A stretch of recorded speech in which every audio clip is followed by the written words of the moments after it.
aussi n'a pas commencé avec les chants. Le baptême a commencé avec les chants dans le Nouveau Testament. Bible doit connaître cette vision que passage jamais en Israël dans la mer Rouge, et ça qui figure il y a baptême.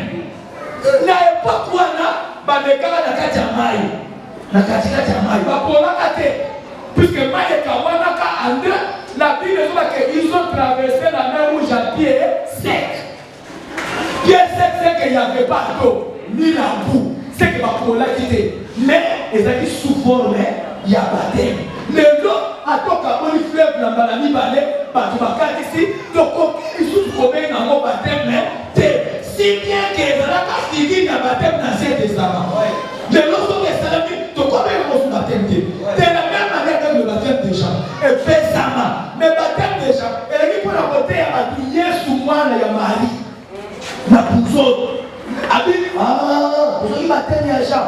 Non. Jean baptisaka. Na baptisaka baptême à l'épartant. Avec mon frère, quoi, na baptême là, c'est lui qui venait après. Mais les baptême à baptême. Dans cette dispensation, nous n'avons plus besoin de baptême de Jean. C'est ça la connaissance. Ça va prendre pouvoir. Certainement, tu as vu un poste à baptême de l'humanité. Dans le baptême, c'est mérito dans la langue actuellement. En d'autres termes, pour ça la mise à jour. Mise à jour, il y a baptême. C'est la mise à jour à baptême. Baptême, mais à comme inspiré. Le Dieu. Baptême, et comme inspiré.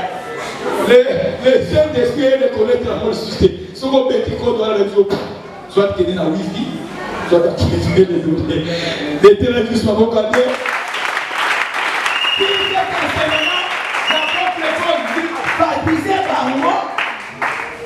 Bon, ceux qui baptêment les gens, et d'ailleurs qu'elle apprend le Saint-Esprit.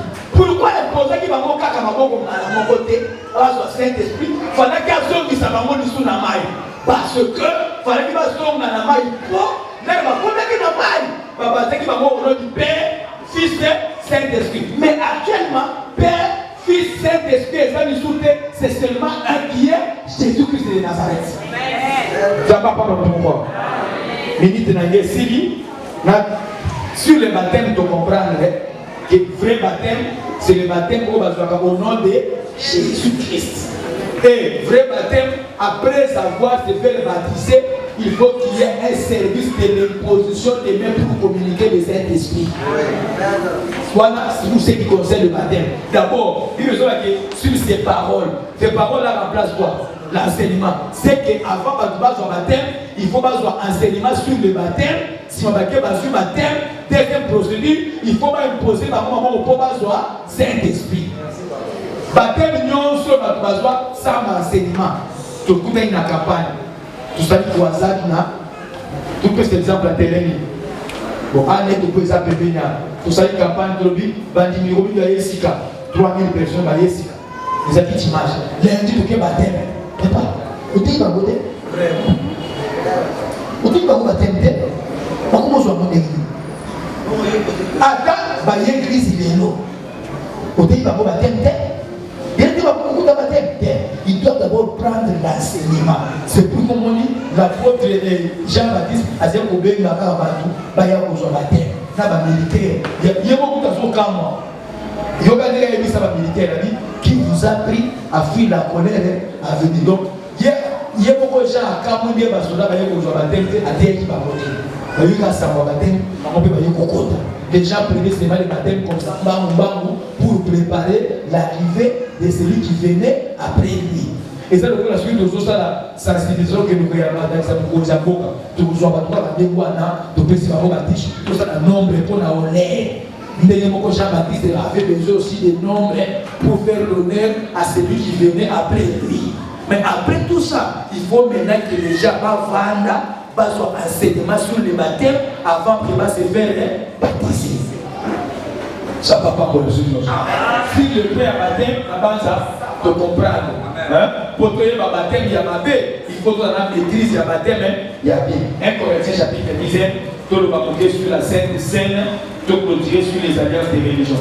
1 Corinthiens chapitre 10, c'est à partir de la 16e verset qu'elle n'est pas. 1 Corinthiens chapitre 10, à partir du 16e verset. La coupe de bénédiction que nous bénissons n'est-elle pas la communion au sang de Christ? Déjà là, on comprend tout ce qu'on parle de la Sainte Seine. La coupe de bénédiction que nous bénissons n'est-elle pas la communion au sang de Christ? Le pain que nous rompons n'est-il pas la communion au corps de Christ? Puisqu'il y a un seul pain, nous qui sommes plusieurs, nous formons un seul corps. C'est qu'on comprend déjà que quand il y a communion, Sainte Seine, il faut lire par là. Là aussi, vous êtes d'accord avec moi. Nous qui sommes plusieurs, nous participons à un seul pain. Donc, ce que l'IPA, il faut être là, mon corps. Pour ça, la Sainte Seine de l'église, il faut l'IPA être là, mon corps. Attends, vous avez 10 000 personnes. Puis, pour ça, la l'IPA, la monnaie, il y a Benoît 16 Kakabini. Si vous avez la l'IPA, la monnaie, il y a Kwaster Kakabini, mais ça là. Parce que, pourquoi il fait ça là, mon corps? Parce que nous formons un seul corps. C'est que l'IPA nous rend un. La Sainte Seine nous rend un. Ce qu'on y a Sainte Seine Yamabé, c'est que comment un Yamabé. Si le pasteur là, à la sémence Yamabé, à l'est de nos Sainte Seine Yamabé, au comment nous manquons à y. De là, il y a pour voir quand on est petit, quand on est pour la montre, il y a la prendre à dire. Voilà, pasteur, il y a pour voir que le coloca. Batibalo qui dit qu'il y a. Papa, pasteur Amati. Puisqu'il y a un seul pain, nous qui sommes plusieurs, nous formons un seul corps. Car nous participons tous à un même pain. Vous voyez les Israélites selon la chair. Il met maintenant la comparaison. Autant la même exemple à Israélites selon vos autres. Vous voyez les Israélites selon la chair, ceux qui mangent les victimes, ne sont-ils pas en communion avec l'autel? Les victimes de l'Obadi, les victimes là, c'est rien d'autre que